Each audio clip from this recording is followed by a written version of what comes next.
안녕하세요. 미래에셋생명 VIP 마케팅팀 부동산 컨설턴트 정보현입니다. 최근 상가와 같은 수익형 부동산의 컨설팅 문의가 잦아지는 추세입니다.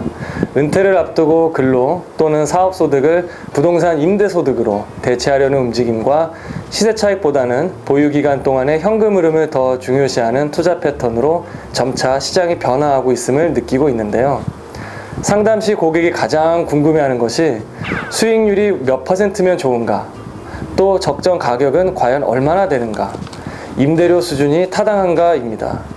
따라서 이번 영상에서는 수익형 부동산 투자가치 분석에 대해서 알아보도록 하겠습니다. 투자가치는 투자재로부터 나오는 소득에 의해서 결정됩니다.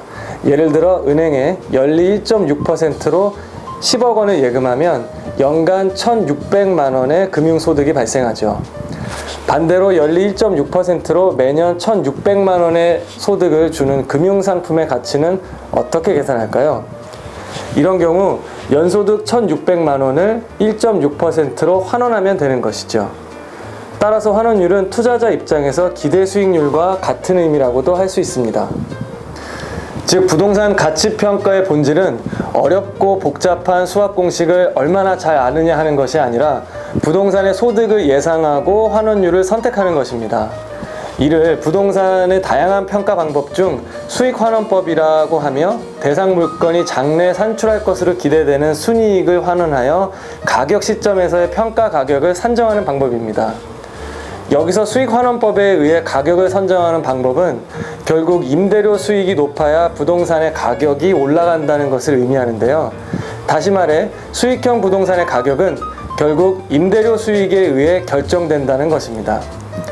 이 부분에서 고객은 부동산은 일반적인 금융상품처럼 소득이 획일적이지도 않고 또 소득은 부동산의 위치와 개별 건물의 품질, 면적 등이 가격에 더 큰 영향을 미치는 것이 아니냐는 생각을 할 수 있겠죠. 그러나 부동산의 가격을 형성하는 다양한 변수, 즉 입지, 면적, 건물 구조, 컨디션 등은 부동산의 현재 소득과 가격에 반영이 됩니다.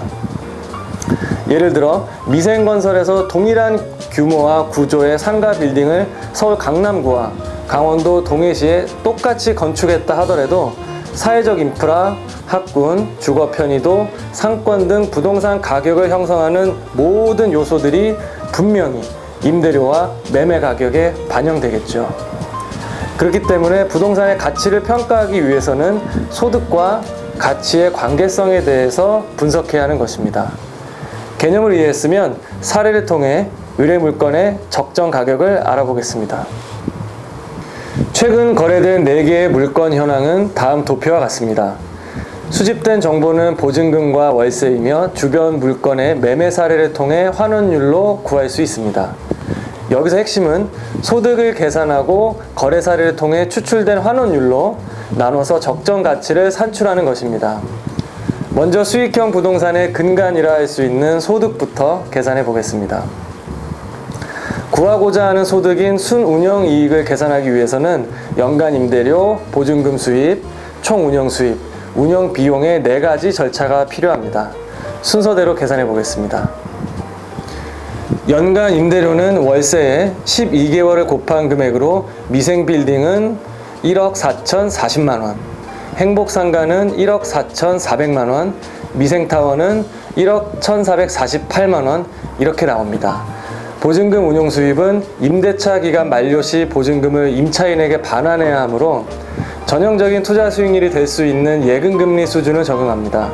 현재 수준인 1.6%를 적용하면 각각 도표와 같이 계산이 됩니다. 그리고 연간 임대료와 보증금 운용 수입을 합하면 총 운용 수입이 나오겠죠.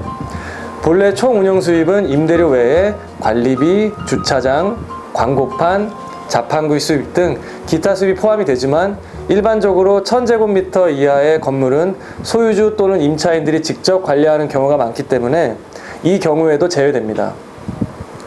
한편 공실에 따른 수입 결손 비용과 유지관리 비용은 관리 주체와 방법에 따라 편차가 있어서 대개 총 운용 수입의 8에서 12%의 비율로 감안하는데요. 본 경우에서는 표준적인 10%를 적용하여 운용 비용을 공제한 후에 순운영 이익을 산출하면 됩니다. 다음으로 환원율을 구해보겠습니다. 환원율은 순운영이익을 거래가격으로 나누면 간단히 계산되는데요. 사례마다 편차가 발생합니다. 이럴 경우 동일한 지역 안에서 평가 대상과 유사한 물건들의 환원율 수준이므로 분석된 결과의 평균치를 시장 환원율로 선정하면 됩니다. 자, 지금까지의 과정을 도표로 쉽게 정리해 보겠습니다. 투자하고자 하는 대상 물건과 동일한 수급권 내에 거래된 사례를 수집합니다. 각 물건마다 연간 임대료 수입과 보증금 운용 수입 등을 더한 총 운영 수입을 산출하고요. 그리고 이 중 10%를 운영 비용으로 차감하면 순운영 이익이 도출됩니다. 확인된 순운영 이익을 매매가로 나누면 환원율이 나오고요. 마지막으로 물건별로 계산된 환원율의 평균을 구한 후에 대상 물건의 시장 평균 환원율 적용하면 되는 것입니다. 결론적으로 평가 대상인 의뢰 물건의 시장 가치는 순운영이익 1억 2,152만 원을 환원율 5.8%로 나누어 20억 9,517만 원이라는 계산이 도출됩니다. 따라서 고객이 21억 원 이상을 지불하면 시장 가치보다 비싸게 취득하는 것이고 19억 원에 사게 된다면 약 2억 원의 투자 가치가 있는 셈이죠. 영상에는 쉬운 이해를 위해 단연간의 현금 흐름에 따른 화폐의 시간 가치는 물론 다른 지역적, 개별적 변수는 언급하지 않았지만 처음 말한 것과 같이 소득과 환원율만 잘 알면 부동산의 가치를 평가하기는 어렵지 않습니다. 수익형 부동산 투자, 이제는 보다 가깝게 느껴지시죠? 앞으로도 다양한 부동산 인사이트를 통해 찾아뵐 것을 약속드리겠습니다. 지금까지 시청해주셔서 감사합니다. 미래생명 부동산 컨설턴트 정보현이었습니다.